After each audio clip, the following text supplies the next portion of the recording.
ఏ పూజకే పువ్వు రుణమై పూసిందో కాలానికే తెలుసగా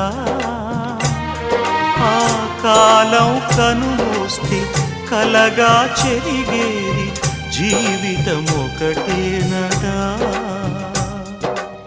సవతిగా కాకుండా చెల్లిగా నన్ను చూసి తల్లిని చేశావుగా ఈ పారాణి పాదాలు సేవించినా గాని రుణమే తీరదుగా ఇది కలకాలమై ఉండగా